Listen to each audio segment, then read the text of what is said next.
salaamaaleykum daleen ak jàmm ci Xarala Academy mbokk yi seen Xarala Academy di ñu topp suñu formation Python Django en wolof tey dañoo ñëwaat ci beneen vidéo bu am solo comme gis ngeen ni leen introduire projet bi ak lu ñu war a créer mais dafa am quelques bases yoo xamante ni bëgg naa si jaar ba pare mooy les fondamentaux voilà ay mbir yoo xamante yu am solo la képp koo xamante da ngay def développement même war nga ko xam war nga ko ràññee. ndax am na mooy yu bëri dinaa ko utiliser ci biir cours bi voilà moo tax mooy yëpp dama ko bëgg leeral balaa ñoo dem di avancer lu bëree bëri ok mu nekk loo xamante ni war ngeen ko noter bu baax après pour def si ay recherche voilà parce que dama siy jaar brièvement ok bu njëkk bi mooy requête et réponse voilà comme li ñuy wax request and response voilà bu nekkee da ngay laaj benn site web par exemple dafa am duñ naan client ak tamit serveur voilà client mooy def requête client mën na nekk utilisateur par exemple sa machine wala sa appareil téléphone maanaam sa smartphone Android wala sa iPhone voilà moom mooy laaj benn site par exemple mën na dem si internet mu tàppe xarala.tech voilà léegi foofu dafa def benn requête léegi nu muy demee bu defee requête bi client bi da koy envoyé ci serveur bi voilà gis nga ci kaw li ñu def HTTP request voilà comme fii ni ngeen gisee fii nii ni mu defee HTTP request voilà léegi bu defee requête day ñëw ci serveur bi voilà bu ñëwee serveur bi day xool ndax day def ay traitement yu bëri léegi bu defee traitement yooyu ba pare day envoyé réponse bi réponse bi nag mën na nekk ñaar mën na nekk lu réussir mën na nekk tamit lu échec voilà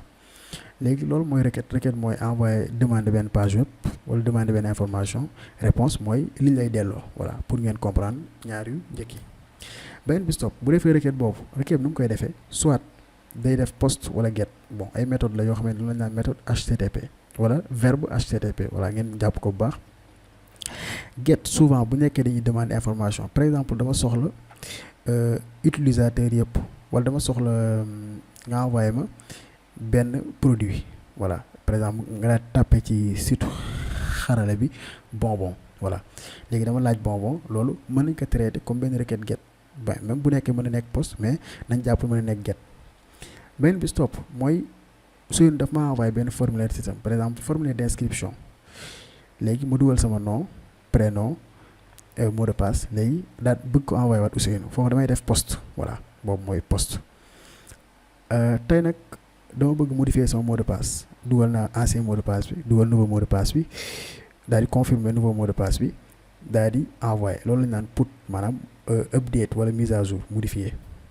beneen bi stop tey dama bëgg supprimer sama profil si compte Ousseynou bës naa supprimer bi wala dama def benn information daal si juum bëgg supprimer photo wala dara bës naa si supprimer bi ma envoyé demande bi ci serveur Ousseynou loolu lañu naan delete maanaam suppression voilà si kaw gis ngeen ni ñu wax mu ni URL plus verbe voilà URL par exemple xarala.tech verbe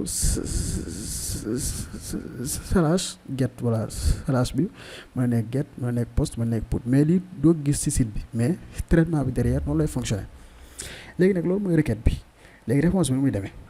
réponse bi day nekk code bi maanaam benn code bu ñu lay envoyé ak tamit benn message loolu nu muy marché par exemple code bi mën na nekk 400 mën na nekk 500 mën na nekk 200 xaar mën leen benn démonstration ci benn fii ok par exemple damay demander xarala par exemple .tech voilà fii dama def get am dama ko laaj site bi mu envoyé ma gis nga mi ngi nii fii verbe bi mu ñuy envoyé moom mooy get leen def léegi mën leen statut bi bu nekkee Mozilla il est intelligent vraiment normalement dina ko affiché yaakaar naa ko ana réseau bi partie réseau voilà muy nii comme fii gis nga dama def get gis nga get bi la mu jox ma 200 mooy page bi existé na léegi ñu def beneen requête ñu xool oh attends clavier français ñu utiliser moo ko miinul quoi léegi fii ñu xool fi gis nga 404 gis nga ni 404 dama jox c'est-à-dire page bi amuñu ko souvent bu nekkee lu commencé 1 si 400 yi souvent mooy nekk ay page non trouvée wala requête non autorisée tout ça bu nekkee 500 yi mooy erreur serveur bon je pense que amoon naa benn site boo xamante ni seet dafa down bon dafa am problème base de données tout ça mais mënuma si accéder nii voilà c'est un peu confidentiel. léegi gis nga ba tey dafa def get léegi damay essayer ma modifier fii ñu xool. Bon, je vais essayer avec Ousseynou @kharala.com. Bon, nom bi existé wul parce que compte bi existé wul quoi. Je vais essayer de me connecter. léegi ñu xool fii léegi demul parce que dafa am erreur. ok ba tey dafa def information incorrecte maanaam dafa def get mais mën nga essayer poste si différentes manières. ok je pense que comprendre ngeen loolu 500 bi mooy erreur serveur parce que mënuma ko tester fii nii. ok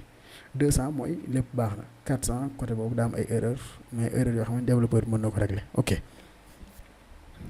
léegi beneen bi stop am na beneen généralité maanaam lu ngeen dégg chaque jour voilà bon ñëpp ñoo koy dégg bu nekkee da nga bëgg a def développement web ñu naan front end am na lu ñu naan front end am na lu ñu naan back end wala front office wala back office. ok bon tout simplement front end mooy lépp loo xamante ni utilisateur maanaam kiy visiter sa site bi mu ngi koy gis ci site bi maanaam éléments yi nuñ ko aligné nu mu affiché ci page bi par exemple xamal leen ko fii mu gën a leer voilà. front end mooy li ñëpp du gis fii nii gis nañ comme logo bi menu bi tout ça yéen naan front end. am na tamit développeur spécial front end ñoom yenn outil la ñuy utiliser voilà ngeen jàpp loolu bu baax pour bu ngeen bëggee dafay recherche ci développeur front end voilà. par exemple ñoom dañuy utiliser HTML CSS JavaScript voilà JavaScript surtout bu nekkee framework front end yoo xam ne yu siiw lañ mën nañu wax React JS Bootstrap Angular. am na tamit yeneen framework CSS voilà li ngeen naan framework CSS mooy ak HTML moom la ñu naan Bootstrap. am na matériel UI front end framework JavaScript React Angular Vue.js Svelte voilà. ok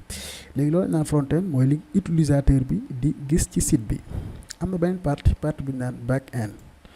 moom lañ naan back office voilà boobu mooy partie bi gën a dur ci site bi partie bi affaire yëpp làqu voilà mooy base de données bi ndax utilisateur bi am na compte wala amu ko comme bu ngeen seetloo fii xamal leen dugal fi benn noobu doxul. Ousseynou @kharala.tech parce que compte bi existé wul léegi regardez gis nga message bi ma bind lii si back office bi la message bi parce que mooy vérifier ndax utilisateur bi existé na ci site bi wala existé wul maanaam ci back end bi léegi bu xoolee utilisateur bi existé wul mu envoyé ak benn message ne que amoo fi compte maanaam fii mënoo fi connecté wu. ok je pense que comprendre ngeen ñaar yooyu front end back end am na ñoo xam ne dañuy spécialisé wu développement front kese la ñuy def. te tamit c'est bon am ñoo xam back end rek la ñuy def voilà am na tamit ñeneen ñu naan full stack voilà bon je pense que moom moo ëpp parce que ñaari côté yëpp la ñuy def back end ak front bi ñaari yëpp la ñuy def voilà. donc je pense que comprendre ngeen bu baax maa ngi leen di remercier bu baax di wax ni lépp lu ñu fi noté wax ci vidéo bi tey ngeen jàpp ko bu baax def ci ay recherche lu am solo la te da ngeen ko di dégg lu bëree bëri di ko gis lu bëree bëri merci ba beneen yoon ci beneen tutoriel.